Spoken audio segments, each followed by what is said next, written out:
Welcome to Profiles in Eccentricity, a show about weirdos, with your hosts, John Fahey and Darren Peter.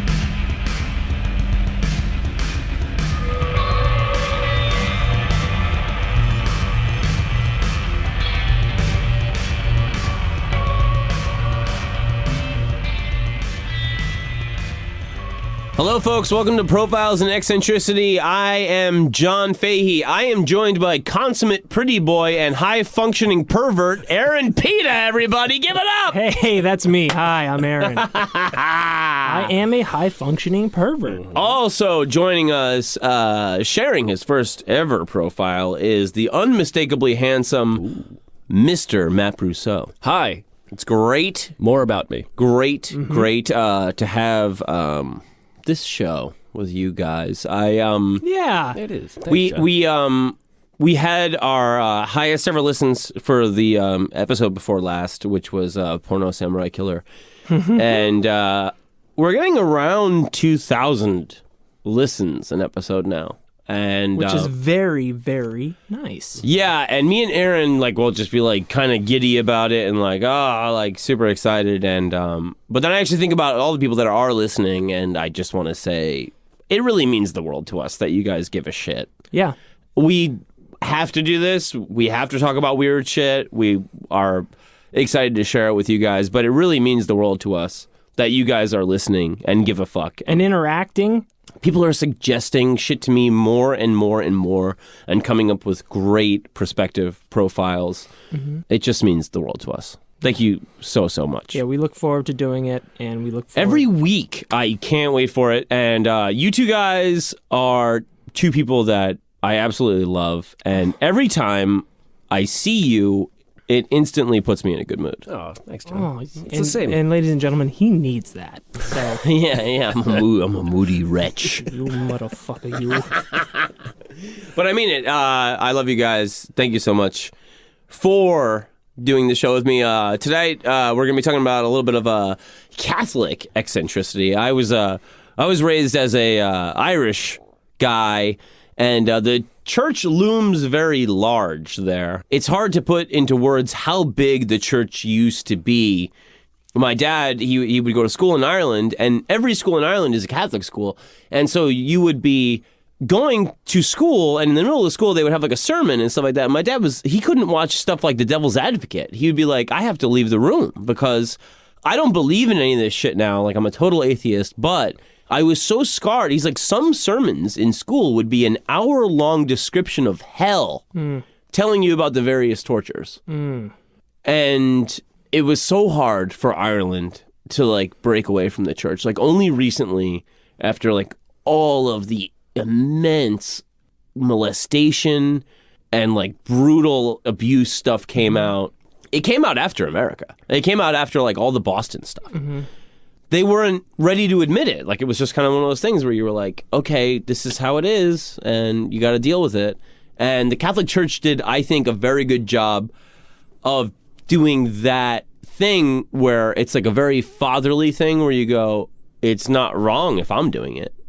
Oh, yeah. They've never admitted blame. No, as I say, not as I do. Yeah, and that ties in with the thing you were saying in the news recently about the Pope. That's right. Pope Francis, who by all accounts is a relatively very liberal, progressive, revolutionary guy. Almost, yeah, by standards. Yeah, he's from Argentina. He's not European.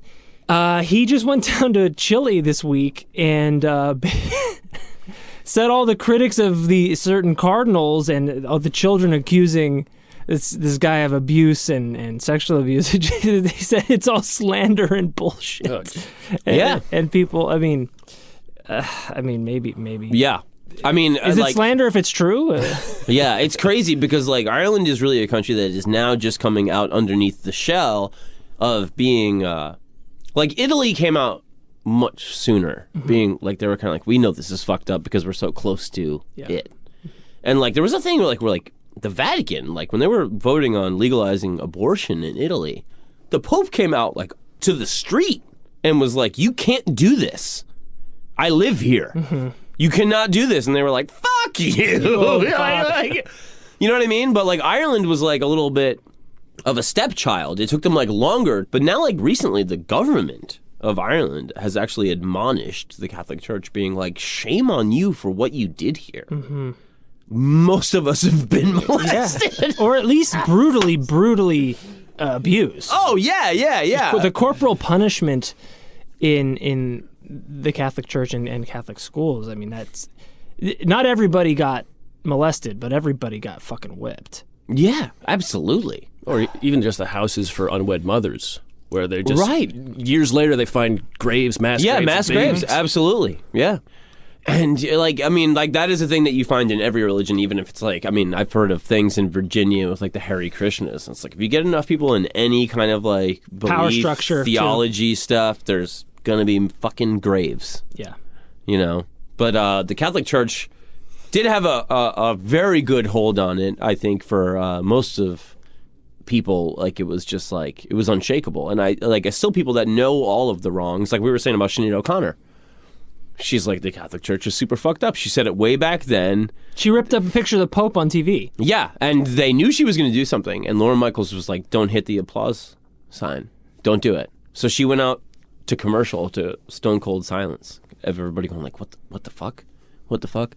But Arguably more powerful. Mm-hmm. But she's still like, I still am, she still has some faith. Like, I just don't understand how people still want to be involved in it at all. I mean, I think when you get I think the phrase was, and I don't know if this was, maybe it was the Jesuits, but it was, give me the boy until age 10 and I will deliver to you the man. Mm-hmm. And when you get them that young and you just indoctrinate, you can't get that code out of there. Yeah. For a long time, or without like a lot of work. Right. It's a boogeyman story, and it works. You didn't grow up Catholic. No, I did not grow up. My family was Catholic, both sides actually. Like my dad's side is from Spain, heavily Catholic, and my mom's side with some Polish and Italian in there. And I mean, my grandma had a picture of John Paul in her car. Yeah, but like it was never shoved down my throat. I think, thank God, it was never had to go to Catholic school or anything like that. And I dabbled in it a little bit in middle school. Not Catholicism, but just, the idea of church, and I just kind of was not into it. Yeah, there's a weird, like, lack of salesmanship in Catholicism, too. It's kind of like, well, no, you believe in it. Like, it's just, like, implicitly, like, being like, no, you're into it. We decided. Yeah. They don't really sell you on it. They're like, no, you get it. You know? They don't even they don't tell you any of the good stuff to sell you on it, right? Yeah, it's bad salesmanship. But yeah, and I think they also learned something from Judaism there, because Judaism is like, they don't recruit. No proselytizing, and like, you're like, what's going on there? It makes you want to get involved. Catholicism, what's in it for me? Well, a lot of guilt, everlasting torment, possible abuse. Yeah, but also, like, I mean, part of like the few Catholic masses I've been to, they definitely have some of those things where they try to like get you like into, sort of a meditative state with the chants and the hymns and all that stuff. Like, there is some things where they are using real physical things to get you into a meditative thing. The incense swinging from the rafters and stuff, and the beautiful artwork and the stained glass and all that. I mean, it is incredible. It's the greatest show on earth. Yeah. It really is. Yeah. And like, that shit works. So you would be like, okay, well, why wouldn't the rest work? Mm-hmm. But it is, of course, riven with controversy and fucked up stuff, which is what we're going to talk about today. Yeah. One of my favorite things that I love about like how bogus the Bible is and stuff like that is that they were saying like, once the Roman Empire became Catholic, they would rewrite that fucker depending on whoever was Caesar. Whoever was the emperor of Rome, they would rewrite the Bible because it was, nobody had Bibles. Yeah. So you had... Or could read. Yeah, you had the Bible, and you could tell them... So they would constantly... Like, this thing is so rewritten and torn apart and fucked up from whatever it was because it's the most important... It's the book. Mm-hmm. It is the book, But they would just use it for political purposes. Mm-hmm. Still. Yeah. Good move. Mm-hmm. It is. It's a very good move. You got some interesting stuff you want to tell us about. Yeah, well, we were talking about how powerful the church was, and for a big period of time, especially during kind of that Renaissance age, they were essentially, the Vatican and the Catholic Church was basically just the royalty of the Western world. Mm-hmm. If you were the Pope, you were the king of the West, right? Right. And so the thing I wanted to kind of bring up is it's a short but very Aaron Pita story. And this was the banquet of chestnuts Hell Ever yeah. hear about the banquet? Oh god. Nope. And I guess they made they did an episode on the Borgias about this because this is when it took place. It took place in 1501 when Cesare Borgia was the Pope. And it was full of nepotism. Like he appointed his 15-year-old son to be a cardinal, and then his daughter was in there too, and she was really young. There might have been some incest and stuff like that. And they were just known for the corruption and debauchery. Very Trumpy. Very, very. Lots of piss. So much piss. So the banquet of the chestnuts was put on by Cesar Borgia before he became Pope, and it was Pope Alexander, his dad, who put it on in 1501. And they had this giant, huge banquet in the palaces in the Vatican, and that it was a who's who of the papacy and Catholicism at the time, and giant feast, which I imagine pheasants and meat pies and fruits and delicacies and jugs of wine, and they had there's candelabras all around, so you imagine like the wax is melting all over the table. It's dimly lit. Everyone's getting fucked up.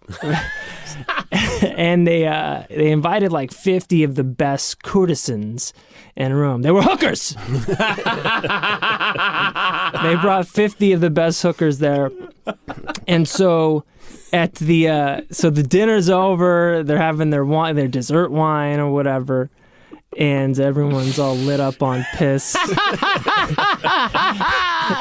And so then, like, the servants come out and they take the candelabras off the table to clean off the table. They put the candelabras like on the floor. So this is all the light is coming from the floor. There's no fucking light bulb. Straight to the floor. Hell yeah. So light, it's all dimly lit. The candles are on the floor, melting wax like on the floor everywhere. And they threw a bunch of chestnuts on the ground. And like roasted chestnuts are like a nice, like sweet, warm, desserty kind of treat. They were a treat back then. They didn't have fucking they didn't have Swedish fish and Yeah, they didn't have chocolate. There's no chocolate. Pull and peel Twizzlers. They didn't have any of that shit. It was a dark time. No chocolate. Chocolate? No fucking chocolate. Guys, got any chocolate? And fucking chestnuts are nasty. so all the hookers start to disrobe. They're naked. They're all lit up, and they made them crawl around on the floor naked. Hold the phone. Yeah, Really? made them crawl around on the floor naked to gather up all the chestnuts. And basically, it turned into a free for all to like bang all these hookers on the floor While they're they getting all gather the chestnuts. And the Pope would just like sit back and like admire this as all of his people, those cronies, are nailing ass to ass. Oh hell yeah, exactly. Jennifer Connelly's there. Hell yeah. And Get the nuts. and well, that's the thing about the nut is that the Pope like was super into male virility. Like he kept score by like how many times these guys could nut. No. And if like how big their loads were. No. Yep. He was like, oh, this guy, he blew 3 nuts on this. He's got a big nut. Oh, dude, the banquet. He's got a fucking max load, bro. Dude, the banquet of the best nuts. Oh is my. what this ended up being. That was really the deal? Yeah, so like, servants kept score of each man's orgasms because the Pope like really admired virility and measured a man's machismo by his Jesus. ejaculative capacity. As you Sure. Like you said, they probably could have used some max load. Yeah. I mean, because if you're fucking in front of the Pope, you want 3 things: you want to come harder, you want to come longer, and you want to come more. Yeah. Yo, I'm trying to be that fucking archbishop, bro. And so people say that maybe it was kind of like the story was embellished to make the church look bad, but like it's really not. No, they were up to that. They shit. were up to that kind of shit. I'm surprised there's not as much piss. Yeah. There's not enough gratuitous nastiness. Yeah, if to anything make had been it be changed. true. Yes, exactly. Yeah. It's right on par with the stuff they did, and I guess the guy had his own. The Pope had his his record keeper type of guy, and he wrote all this shit down that's what they did, and it was just one of like the most legendary crazy orgies. And they're like paintings of it and stuff too. Maybe we'll put them on the Instagram. Yeah. The show The Borgias on Showtime did it. I guess they took some liberties, but yeah, man, the fucking banquet of the chestnuts. Jesus Christ. I wish I was there. That sounds like a real wild time. You talk about Catholicism not really doing a good job of selling the story. I mean, you tell me that if I take my communion, I maybe get to go to a banquet of the chestnuts when I turn 14. Imagine the Facebook invite. The banquet of the chestnuts sounds boring. And you read the fine print, you're like, oh, fuck. Interested. Don't nut. Interested. RSVP. It just says don't nut for 3 days before you cut. Yeah, the Pope's watching. Yeah, you got to save it up, dude. The Pope with his eyebrows all up. Somebody has a big load. And then he gave prizes out. They gave prizes to like both the hookers and the guys who would nut so much, like silk robes and shoes and shit like that. Robe. Yeah, creeping on their hands and knees between the chandeliers, trying to get all that nut. I tell you about the thing with my chestnuts, and also when my family would go to Ireland when I was a kid all the time, and we'd be in the airport, or whatever, and like there'd be like fucked up, like it was like a whole gang of us, right? And my grandfather was like, the patriarch there. And one time they're like, they keep announcing the flight's delayed. And we're all waiting. And I'm like a kid, so I'm like mad impatient. This seems like eternity. And they're like, something's wrong with the windshield of the plane. We're like, okay, well, that sounds bad. Because there's guys up there flying it. You know what I mean? And they're like, okay, yeah, we're still working on the windshield. And they're like, okay, whatever. And they're like, well, we're not going to fix it. Like, this is like, so like, we're all in like the gate of the airport and we're all like looking up. You know how you look up when a thing comes over the PA, you all look at the speaker for some reason, even though there's nothing to see there. So we're all looking up at this shit. And they're like, the plane is not going to be fixed in time. It's going to go out tomorrow. And in the meantime, you all can go to the JFK hotel and a room and a buffet will be provided, or rooms and a buffet will be provided. My grandfather hears robes and a buffet will be provided. Like we're all going to be in the gate of the airport wearing robes. Like you're like, oh, well, this means it's nighttime. We have robes. So my grandfather's looking up at the speaker and he goes, a robe? I don't want a fucking robe. And we're like, no, Pat, rooms, man, rooms. They're going to give us a room. And so then later we're at the fucking buffet in the JFK hotel. And we're like, I was like stirring it up, you know what I mean? And I'm like a kid and I go, hey, Pat, I'm like, what's your problem with robes anyway? And he goes, they're for Frenchmen and homosexuals. Now where are the chestnuts at this fucking buffet? That was it. All these candles are on the table. They should be on the floor. Giving out robes as a gift is great. It is, especially when you.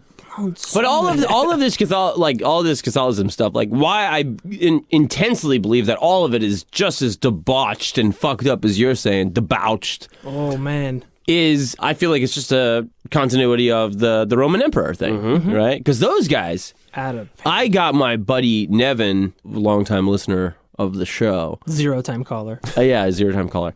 I got him a book called The Decadent Emperors, and it's just you hear about Caligula, but like there was a million guys after that were savage lunatics. I'm talking about complete. Like, as bad as we think we have it with Trump and stuff like that, like, these guys were running the show for most of what is considered, like, the civilized world, and just doing anything perverted, with total power, total corruption. Several of them would get in drag and hook on the street of Rome. You're talking about an emperor. Undercover an boss. Emperor, Caesar. Yeah. Undercover boss, exactly. Undercover prez. Dude. More than one would get on the street and hook and just be like, I want to feel like what the people are like. You know what I mean? Caesar's a real asshole, huh? Yeah, give it to him. This other motherfucker, he would have this thing where he would bathe in a swimming pool, and he would have what he called his minnows nip during bathing at his legs. Oh, what are the minnows, John? They were small children. That were told to swim around him and nip at his legs as he bathed. That's what he got off on. This is the Emperor of Rome.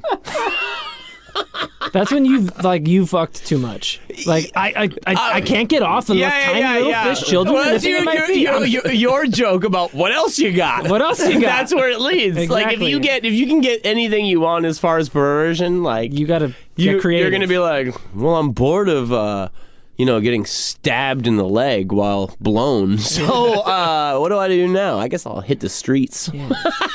It was pure pandemonium. So that's why I completely believe that the whole Pope thing would be so fucking rife. Yeah, you are God's mouth on earth. Yeah. I mean, we saw, what happened here in America, which is not even Europe, which is so much more enthralled with the fucking church. Mm-hmm. What they would do here and get away with no questions. Mm-hmm. So, imagine back then when nobody had, a magazine to read or anything else. We were just like, I guess this is how it is. Yeah. Pretty cool stuff. It's pretty It insane. makes you like, wow, man, we were born the wrong time. I mean, everything's funny in hindsight, especially tragedy. And perversion. I mean, some of the stuff, Caligula making his horse a senator just to be like, fuck the Senate is so funny. That's hilarious. It's so funny. It's Marx Brothers. It's so funny. It's like, what does he think? You know what I mean? Yay or nay? Yeah. Hey! Yeah. Here's what your opinion is worth. Put some peanut butter in his mouth.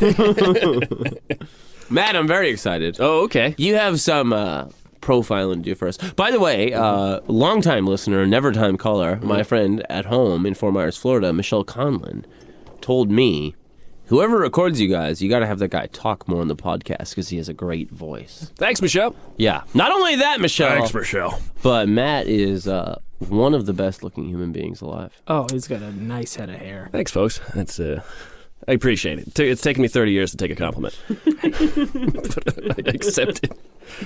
Ah, boys, lads, Lay some shit on listeners us. out there.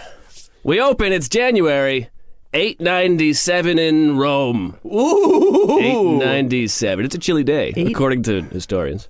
And we enter the Basilica Salvatoris. Oh. What the fuck is that? It's the Archbasilica of Rome. It's the house of the Pope. Okay. Where they have everything is there. Okay. You would also know it as the Archbasilica St. John Lateran. That's just the non-Latin words for it, I guess. Okay. We open there. We enter a full house, packed house, and one Pope is yelling as loud as he can, accusing this man of heresy and corruption, and he's yelling all of this at a dead man wearing papal robes in a throne. Jesus Christ. In a throne? Yes. They have taken a dead man and put him on the papal chair, the Pope's chair, and they are running a court case to accuse him of desecrating his office. They're trying the dead man? They are trying the dead man. He is on trial. Yes. On a throne? Yes. Jesus. All right, well, who's the dead man? Well, I'll get to that. Okay. This, folks, is known as the cadaver synod, or synod. Cadaver synod. Mm-hmm. That's it. It's spelled S-Y-N-O-D, so I mispronounce it. It's also known in Latin, this is much more fun, as the synod horrendus. Ooh, I like that. Mm-hmm. I like that. So how do we get here? Well, it all starts in 800, when Charlemagne is crowned Holy Roman Emperor. Mm-hmm. Now, Charlemagne, Charles the Great, as you would. Yeah. Now, he has 4 wives and 3 legitimate sons, and only one of them lives, and his name is Louis the Pious. Now, Louis, he's known as Louis the Pious because one time he accidentally killed his nephew. He sentenced him to death, and he said, no, I won't kill him, and then he accidentally killed him. So then he went to the Pope, and he asked for forgiveness, and gave all of his mistakes. He tried to atone for everything, even stuff like I pooped in the grass, which is usually as a guy like that, you don't have to come out and say it, but he gave everything, so they called him Louis the Pious. Now, Louis, he has 4 sons, all right? He has 3 from his first marriage and 1 from his second. And the one from his first marriage, this guy named Lothair, becomes the Holy Roman Emperor after Louis. So Charlemagne dies in 814. Louis becomes the Holy Roman Emperor, okay. And then his oldest son Lothair becomes Holy Roman Emperor. Now he dies in 840, and as soon as he dies, he gives it to his son Louis II. Now Louis doesn't have any kids, so when Louis dies, there's no immediate successor to the throne. Mm-hmm. So what do? Well, then you have some fucking guy just pick it for you. Wow. And what that usually is in this time, it's the Pope. Mm-hmm. So the Pope's going to choose the heir. Now there's a kind of battle back and forth. So everybody wants to get something from the Pope, and if he doesn't pick him, they hate him. If they pick him, they love him. Yeah. That's how it is. Now, Louis dies in 875. There's no male heir, and so the choices are either his wife becomes emperor. Can't do that back then. Nope. Or Louis's other son, Louis the German. Was he a mob guy? Yeah, Louis the German. Louis the German. Oh, wait a minute. Oh, Louis the Kraut. Well, so Charlemagne is part of the Carolingian dynasty. Right. And they are the first great dynasty of the Holy Roman Empire. And then they eventually pass out. But one of their rivals is the Duchy of Spoleto.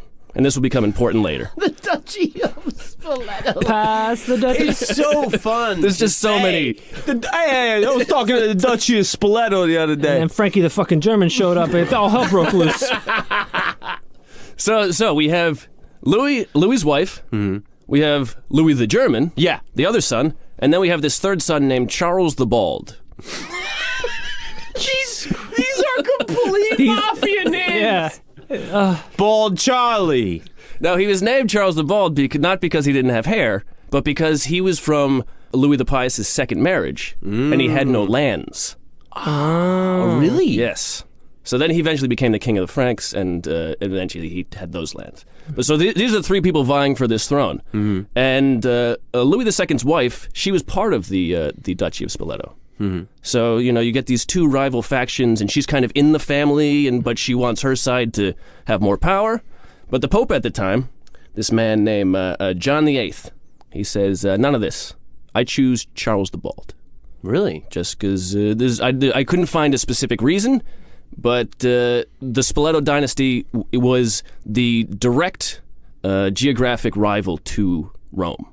Uh-huh. So if you split Italy northwest to southeast on that line, Rome is on the west coast, and the Spoleto dynasty is on the east coast. Uh-huh. And so they're a little close. It's kind of frightening for the Pope because they want as much power as they can get. Right.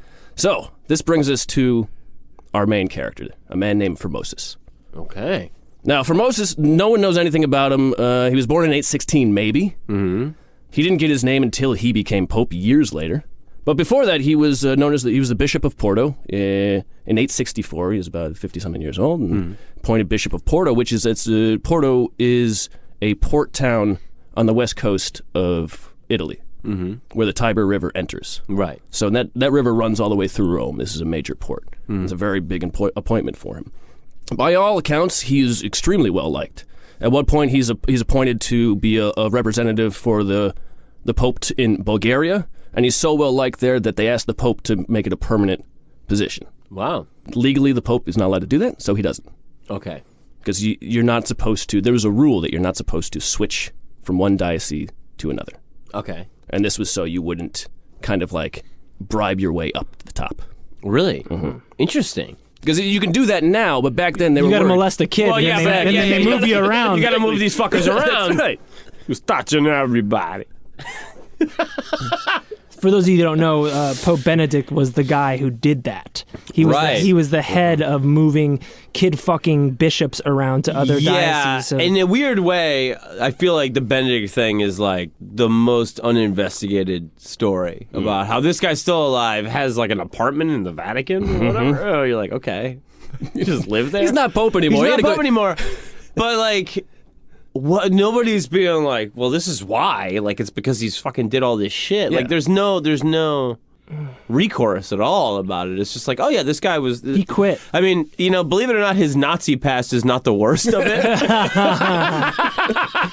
Right. It was more the molestinin. Hiding of molesters and looking like Emperor Palpatine. Yeah, he looks so diabolically evil. It's so. How did he? Did you hire him over the phone? What the fuck? Did you not look at him? Did they have pictures and then the resume? Yeah. Did he have Darth Vader's mask on for most of it?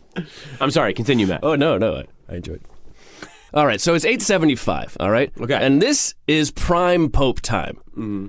In between 872 and 904, a period of 32 years, there are 24 different popes. Which means it's chaos. Mm-hmm. Yeah. Someone dies, a family they want influence, they do whatever they can to get their pope in. Yeah. They don't like this pope, someone tries to murder him. They get someone else in. 24 different people were pope in 32 years, which means there's like what stays? What rules stay? Right. Does anything matter at this Yeah. point? So in 872, just before this, is when John VIII is crowned Pope.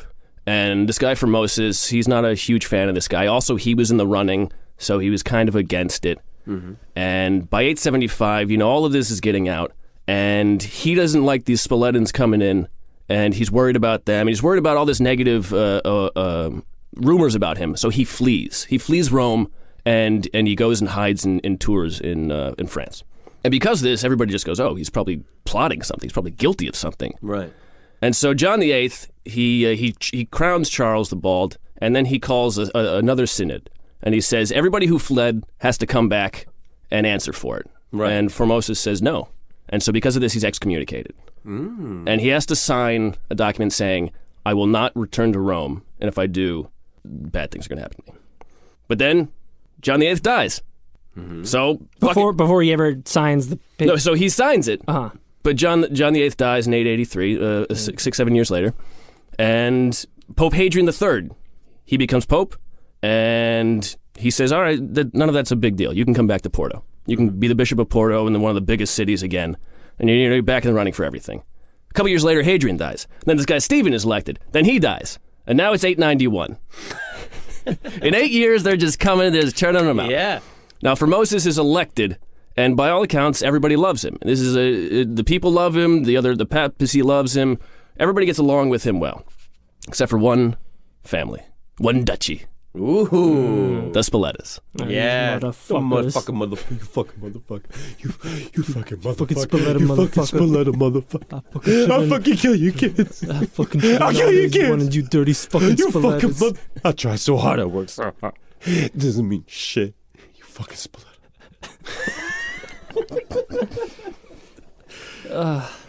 So you've got the Holy Roman Emperor, Mm-hmm. and then you've got the new Pope. So, but also, the same year Formosus is elected Pope, the Holy Roman Emperor dies, and the new Holy Roman Emperor is this guy named Guy III.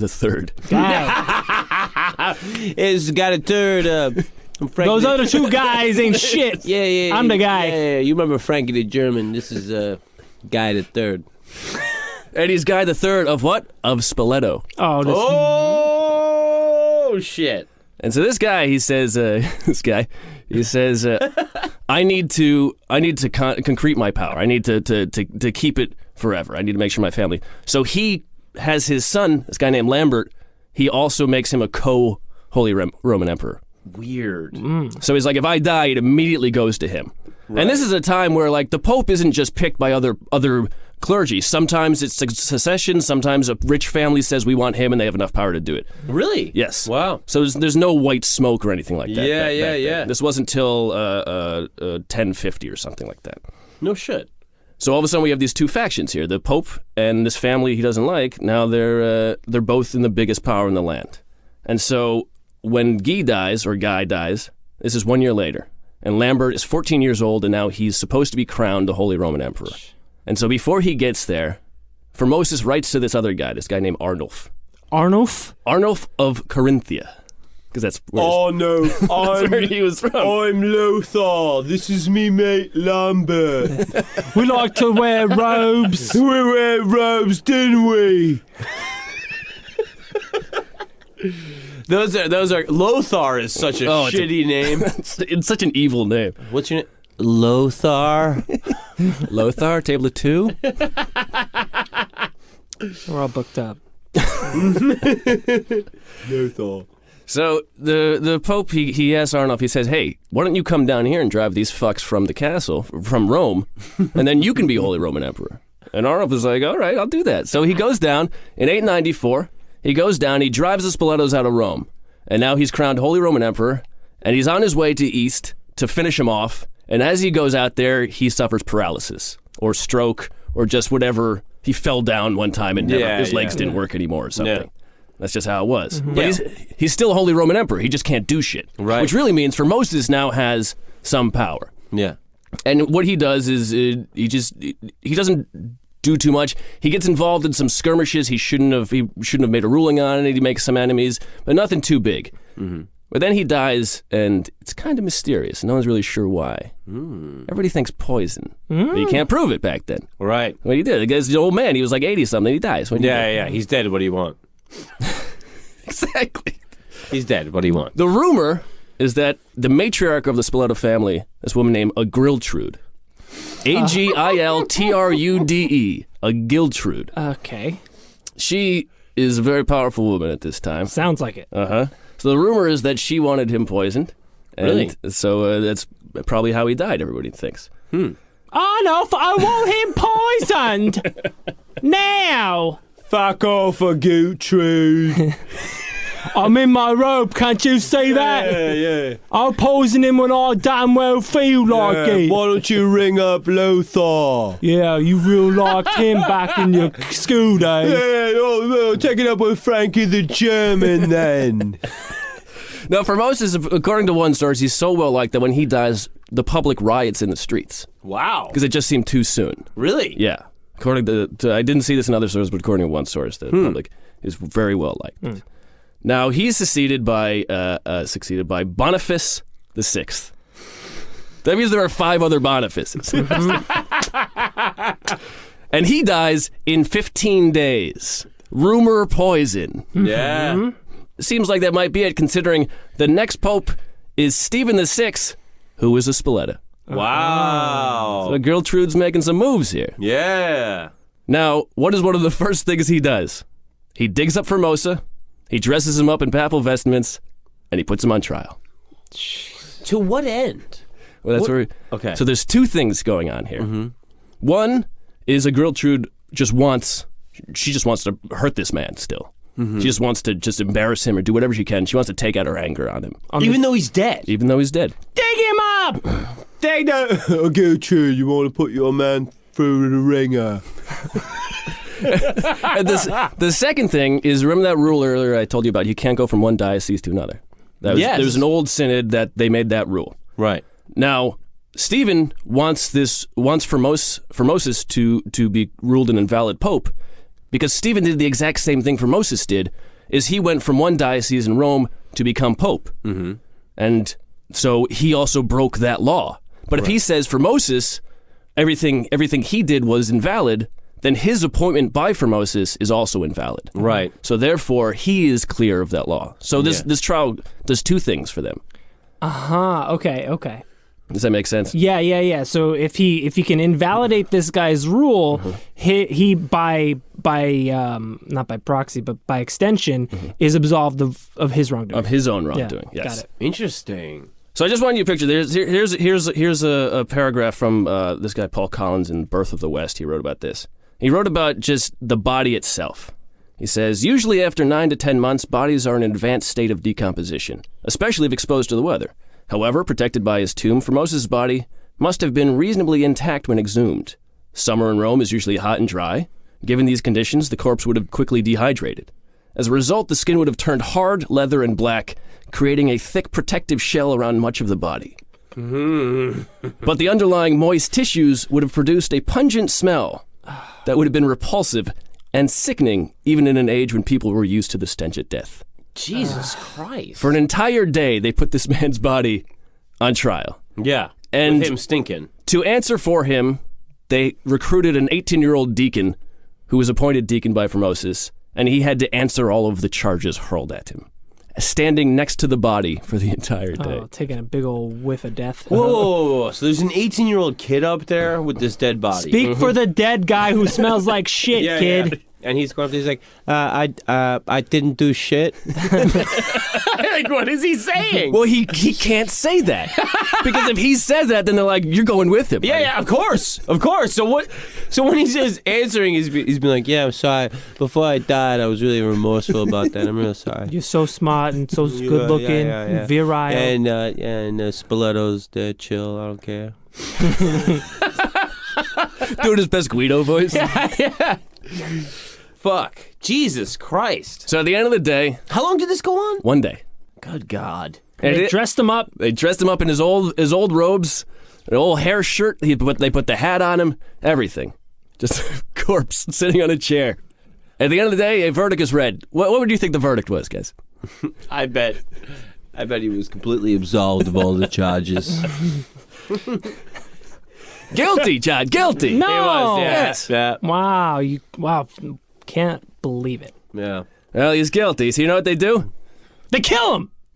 Kind of. No. They cut off 3 fingers on his right hand because that's the hand he blessed stuff with. They give those to a Gertrude.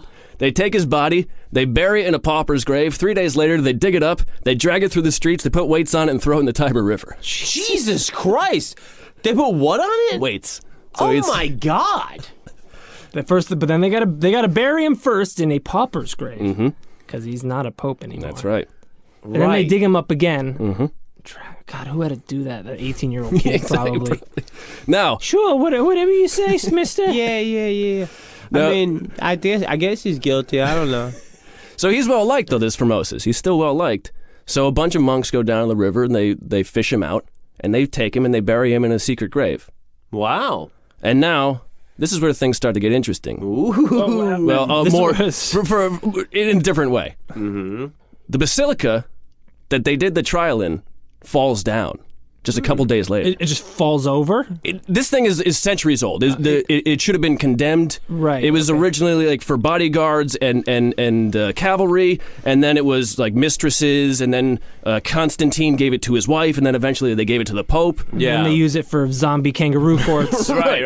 And that's when God and also Jesus Christ intervened. They're like, you're gonna put a guy on trial in this fucking basilica. We're gonna take the fucking down, bro. I'm the only guy that gets to come back from the dead, dude.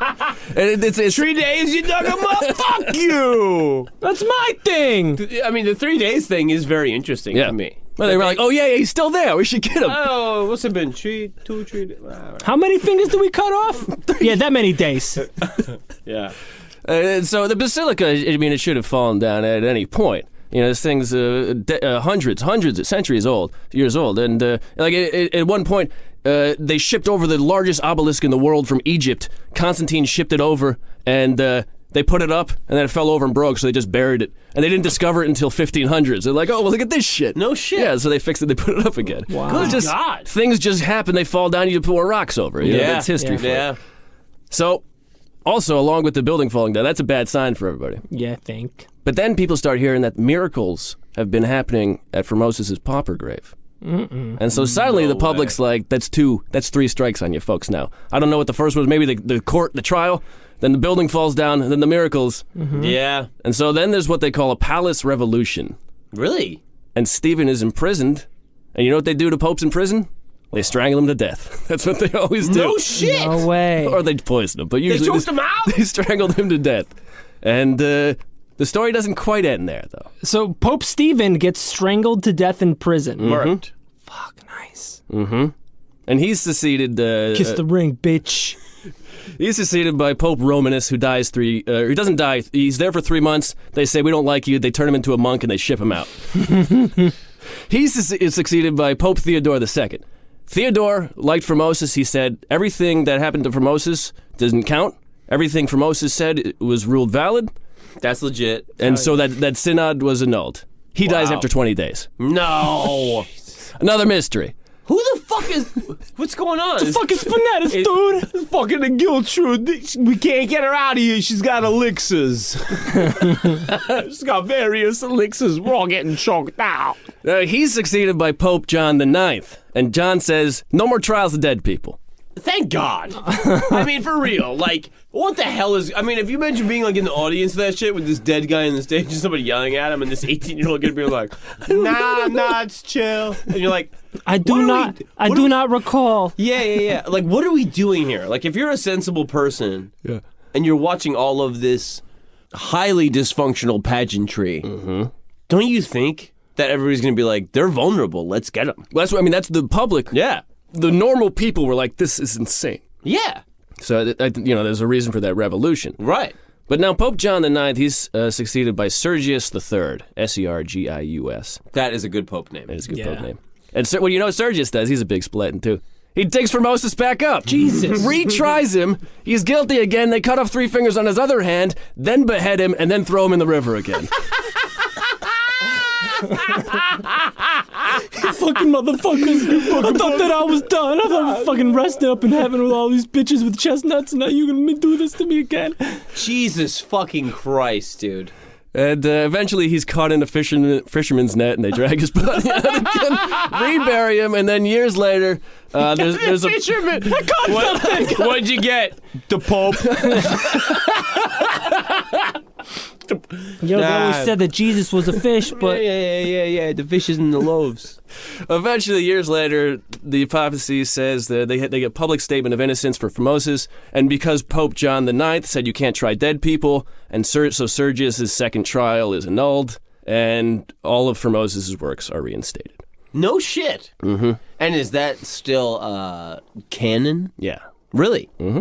No shit. Mm-hmm. God, I feel like it is very close to the Roman, like the decadent emperor's time, where it's just like, no, this is flying by the seat of your pants, just like whoever can get in, like total power struggle, like. Yeah, and like he was a well-loved pope. Yeah. By the public loved him. yes.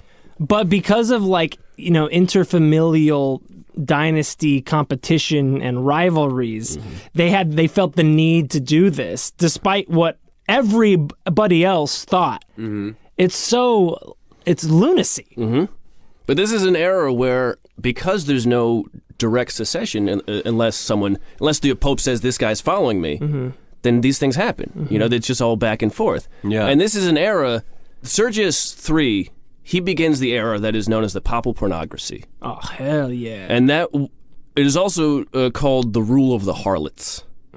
Because this eventually begins a time, and there's some characters for another profiles, where basically two women, a mother and her daughter, basically fucking control the popes for the next 50, 60 years almost. Hell my yeah. God, you know how much I love that.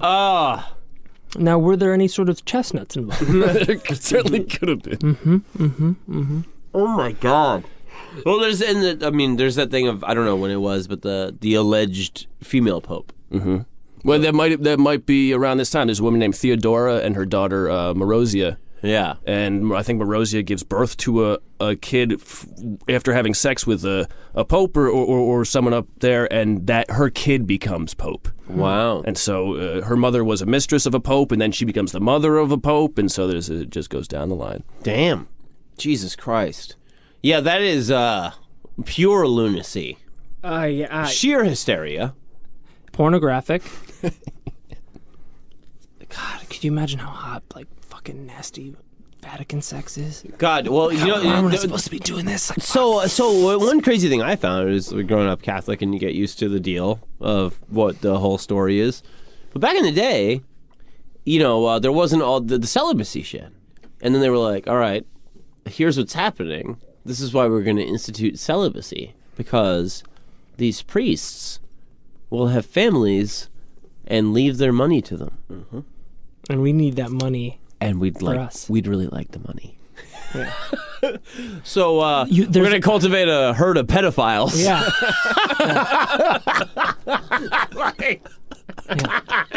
Yeah. Little boys don't get pregnant.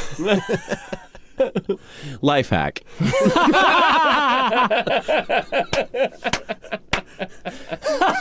So fucked up. They were just sitting around some dimly lit table, like, what are we gonna do? All these fucking cardinals and priests are leaving all their money. What I've imagined the entire time you've been telling me this story is how fucked up the mouth of the corpse is. Just how they made Deacon move it with a stick. I don't do a fucking thing. This is conjecture. Fucking motherfucker. You fucking motherfucker. I didn't do shit. He says he didn't do shit. Teeth are falling out, worms and shit.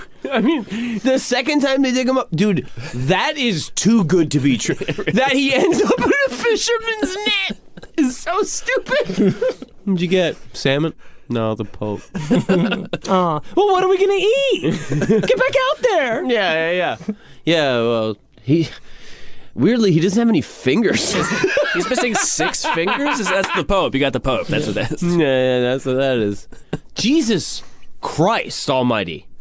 Good God. For me, one of the interesting things is, like, Stephen VI no one has any fucking idea what he did before he was Pope until he died. Or, I mean, and then, you know, obviously after he died. But before he was Pope, there's not a fucking word about him, or like no one knows when he was born. Really? They assume he was born in Rome because you couldn't become a Pope unless you were born in Rome. Yeah. But there was no mention of him until he becomes Pope, and then he's Stephen VI. Well, that's like I was saying about earlier about the rewriting of the Bible, depending on whoever was emperor. It's like, it's so easy to purge history at that time. It's so easy to just be like, nope, that guy wasn't around. No. No. We don't talk about that. This is polite society where we dig up dead people and have sex with hookers on the floor under candlelight. Yeah. We don't talk about such things. We like to drag them through the mud after they're long dead. And we make little boys speak for them. Might have to dig them up again. I don't know. You know, that is wild. That's a wild time. You know that there were just some sensible women around in the room, like, what the fuck is that? Oh yeah. Just in the corner, like, can you believe this? I gotta fuck this guy later. I gotta fuck this guy later. What are you doing later? Oh my goodness. Take the body out. Yell at him. And then, so, honey, how was your day? What'd you do at work today, hon? Oh, dude. Bro, these stilettos are nuts. They got the Pope on a chair, bro. He's all fucked. That was jaw everywhere. It's all falling all over the place. Sinew, sputum. Yeah. So Gilchard, I mean, it was that the thing is that she was poisoning everybody. Is that that seems to be? You know, it smells like a fish. It looks like I don't know what the phrase is. But it smells like a fish, but it's the Pope.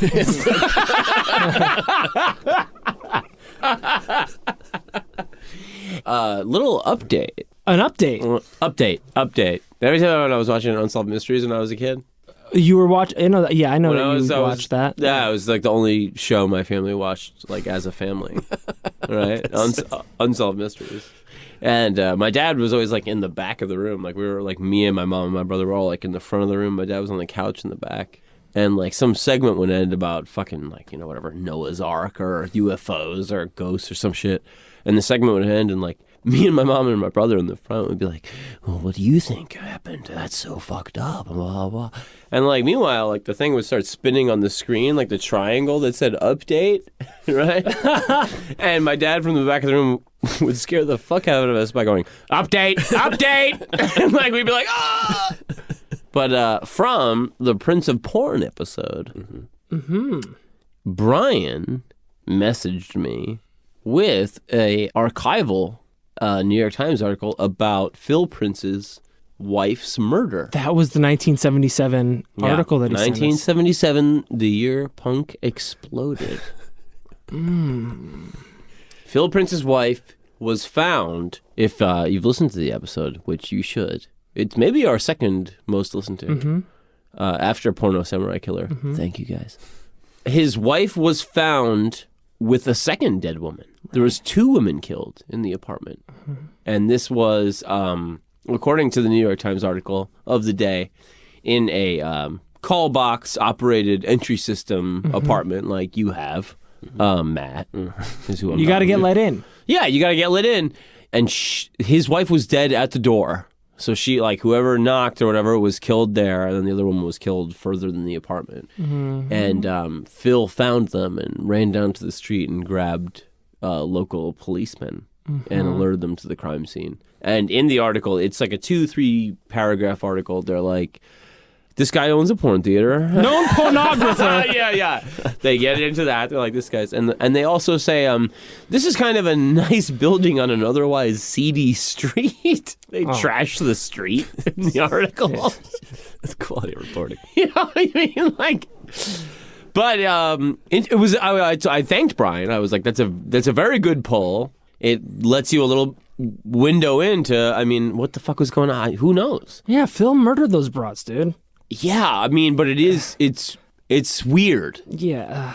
Another update there is that Nicholas Winding Refn, who purchased the negative of the Prince of Porn documentary, has finished remastering it from the originals, and he's going to be putting it on his curated website soon. I think it's called buynwr.com.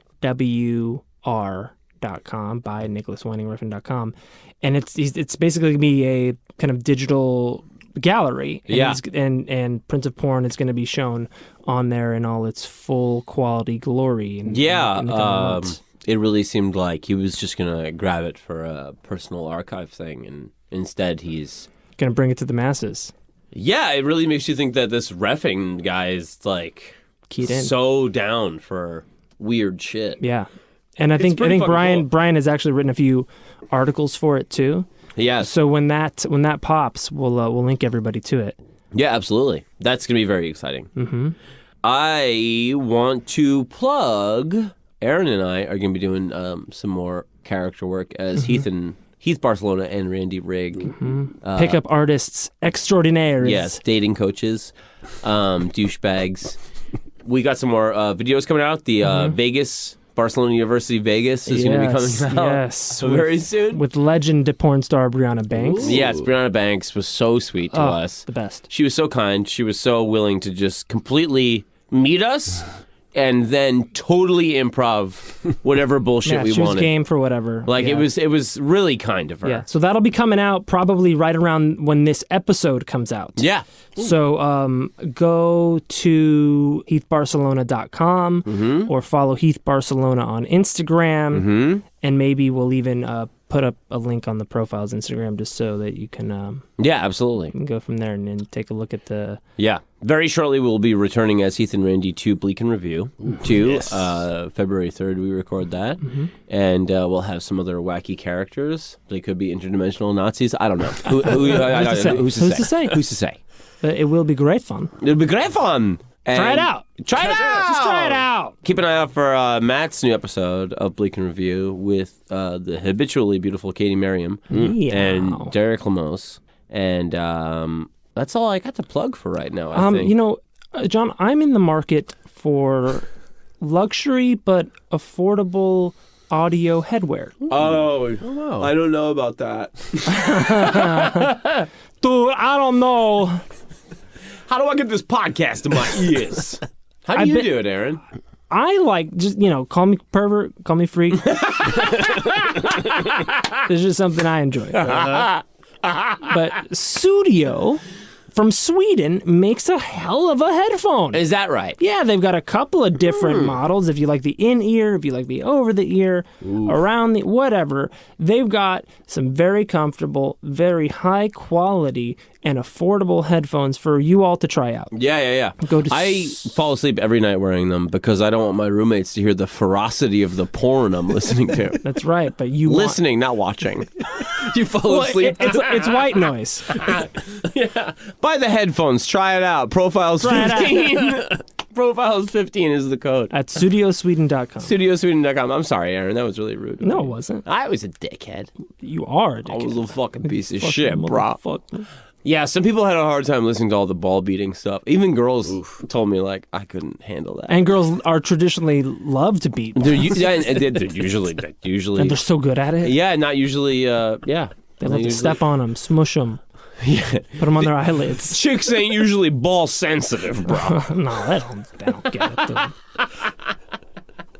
But yeah, sorry if that was a little bit of an X-rated episode, but you guys loved it. It's our most listened to episode. I'm not sorry for shit. Yeah. It was the last episode we talk about drinking piss. Yeah, the pee episode is so good. Oh, God. Piss is so funny. Spitman, isn't it? Well, I thought maybe this episode wouldn't be so popular, but like I need a new pair of trainers, and like every 3 minutes people be giving me fivers. Every 3 minutes, fiver, BB&T, high gravity lager, in it. I went over to the Vatican and I just saw like all these different women on the floor, and you could actually like see the residue. Busy mates. Me and Aaron have as much shit as we talked about the Ramones jingles, we were like, that high gravity lager song. High gravity lager. Still reserve. They hit that harmony. The harmony is so good because like that was the jingle I liked the least, and then I realized no, this is the best one. Well, I want it. Well, I like it. Yeah, we're not afraid of it. Hey, what do you got to drink? What do you have to drink? Yo, what you got to drink? Steel reserve. Oh, fuck. You got any piss? Guys, I think we have wrapped another brilliant episode. Matt, thank you for sharing your profile. Sure, yeah. Yes, thanks for that having me. was great. That was I eccentric. hope it was easy for people out there to keep track of. There's a lot of names. names. Right, but it was... the imagery will stick in my mind forever. Yeah. That was sheer hysteria. That was really fucked up. I really enjoyed it. Weekend at I'm a Bernie's. much better person for knowing that happened. For real. Yeah. Because I love it when people get out of hand, man. Digging that guy up the second time? That's my favorite part, too. Ooh, boy! Who thought they'd make a Weekend at Bernie's too? That'll be up on the Insta. Hell Weekend yeah. at Formosa's. Dragging him around. I'm guilty. I love you guys. I'm saying goodnight. My name's John Fahey. And I'm Aaron Pita. Thank you. Remember, thank you, folks. Arrivederci. It's fucking Spinatus. Spoletta, motherfucker. You fucking...